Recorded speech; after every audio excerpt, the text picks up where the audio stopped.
All right, guys, you can go ahead with any questions for Coach.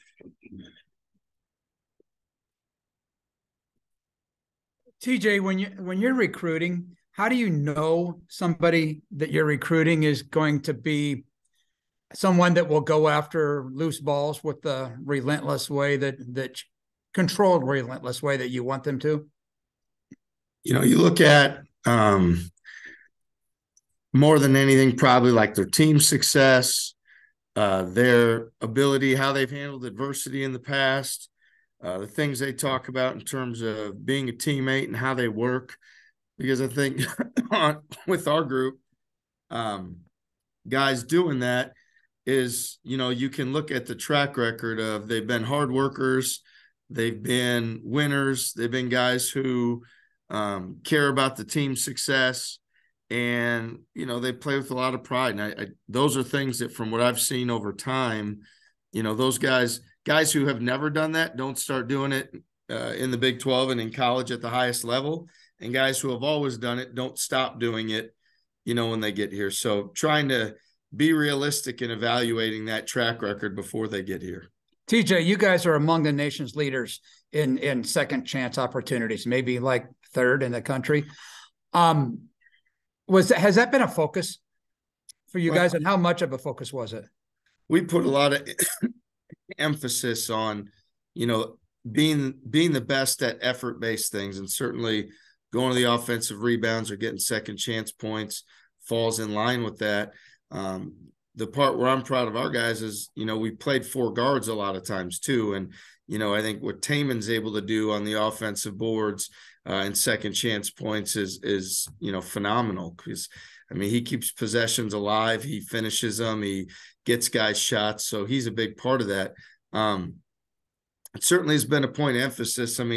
Look, for us, it's the ball pressure to turn people over, which we've been okay there. It's the rebounding emphasis where we've been okay there. And, the one area when we have been successful that we focus on is value in the ball. And when we've had challenges, we haven't done as well. So, excuse me. I just say it has been a huge area of emphasis, something we demand every day. It's something our guys take a lot of pride in. And we got a little, the group, they call themselves the Crash Crew, which is all the guys getting to the boards and getting us those second chance opportunities.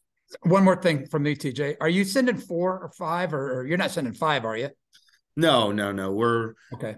In our plan, guys have a specific job. So it's Shun if he's in, and Rob if he's in, and TK and Jazz, and the guys who are at the 4 and the 5, and then with Taman. So we're pretty much, in most cases, 2.5 or 3 guys are going, and then we're also trying to be great in transition defense. Cool. Thanks, TJ. Thank you. Hey, TJ, thanks for the time. What has kind of stood out so far about, when you've watched Stevenson play, specifically, kind of creating space on the perimeter and creating for others a little bit the last couple of weeks as well? Yeah, he's playing great lately, shooting it with a lot of confidence. He's highly aggressive. When his mentality is focused on being the best he can for his team, they play at a really high level, and they've certainly been doing that lately. They've had some big wins. So a guy that, like most teams, when it's the leading scorer or the most aggressive offensive player, or whatever that may be, when things are going well for him, it usually means things will go well for others. So, Workman, can you grab me a water? What we need to do is, do a great job being intentional, not letting him be comfortable, and not letting him, get clean looks, open looks, or be confident. We've got to always be disruptive and try to frustrate him. Thank you. You're welcome. Sorry. Good morning, TJ. I wonder, as you talked to Jazz after his first 10-plus minutes in over a month, obviously broken finger, you wouldn't think would affect conditioning, but still, it's not a game time situation. A, how is he feeling? And B, how can you treat him as pretty much 100% full go from here on, or you'd have to still manage it a little bit? Yeah, I'd say, in terms of the physical conditioning, like, you can do all the running and sliding and, anything you want, riding a bike.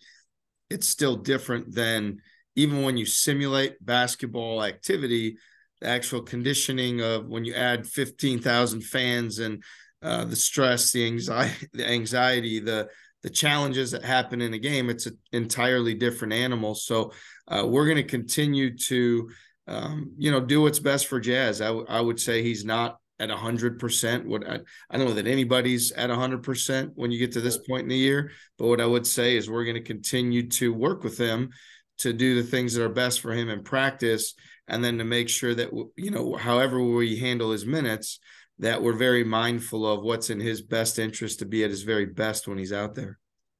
Gotcha. Thanks, TJ. Appreciate it. Thank you. Hey, TJ, how are you? Good. How are you, Travis? I'm all right.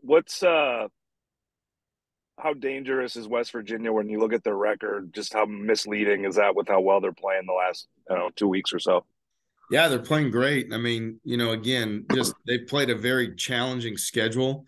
So, when you look at the losses, that's certainly a part of it. I'm not like a big metrics guy or look at a whole lot of numbers, but from what I've been told, it's, they're in the top 20 in the NETs and Ken Palms and all those things. So regardless of what their record is, numbers say they're like a top 20 team, and more specifically, they're playing really well right now. So, we've got to do a great job, and they're a team that prides themselves on like being the aggressor, and especially on their court, where they overwhelm you. And so that they do that with ball pressure, they do it with rebounding.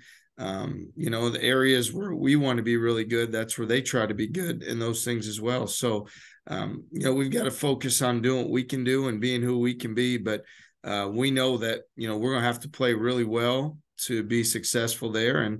And we're going to have to do what we can to make them not play as well by those same things. We spent a lot of last week talking about how you guys play on the road.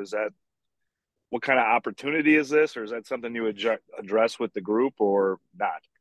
Well, we talked about specifically in league play, our last 3 road games, and we've had 5 Big 12 road games. I mean, we've won by, if I'm not mistaken, we've won by 3, we've won by 2, and we've lost by 2, we've lost by 2, and we've lost by 3 in overtime. So we've had 5 games. They've all been close. They've all come down to the last possession or 2.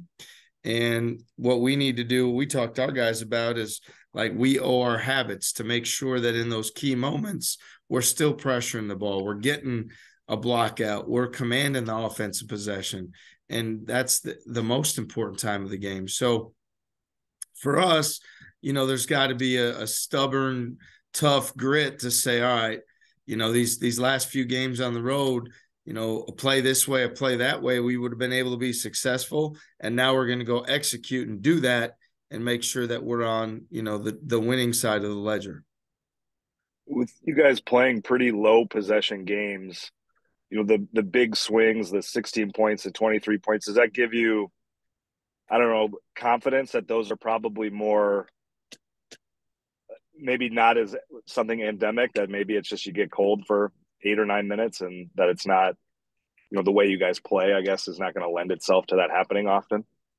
Yeah, I mean, for us, like where we're at our absolute best is as possessions offensively wind down, we, we play for each other. 5 guys are involved. There's an option to post, drive, cut, space, get an offensive rebound. When we've had challenges, it's been more because we get to that point in the clock and either it's somebody's pressure pushes us out, or guys on our team feel like, they need to go make a play to help our team individually. So, and that's where I think the possessions do get longer, because we want all 5 guys incorporated. We want everybody to be a factor. We want, we don't ever want anyone feeling like they're on an island. So to your point, I do think that creates the possibility for longer possessions, because we're more willing to share the ball and make extra passes, which will get you later in possessions. And when we've been really good, we found a way to score later in possessions, however that may be. So I think, it's not necessarily by design in terms of pace or tempo or clock management. It's more just about we're at our best when everyone's involved. Thank you. You're welcome. TJ, one more thing from me, and this is totally off West Virginia.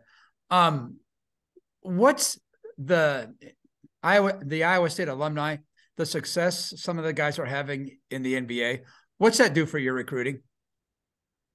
Well, it's certainly great to see the honor Tyrese received, last week, and pretty cool to have a guy in the All-Star game. And, again, for so many guys here, it shows that, you can come to Iowa State, and most guys, with the exception of Taman, they're certainly coming from somewhere else, and for most, out of state, or for some even out of region. This place you can come to, you can focus on basketball, your development, and you can make whatever your dreams are a reality by hard work and the things you do every day. And the guys that are having success at the next level have done that because they've made that extra investment in terms of the work they've done.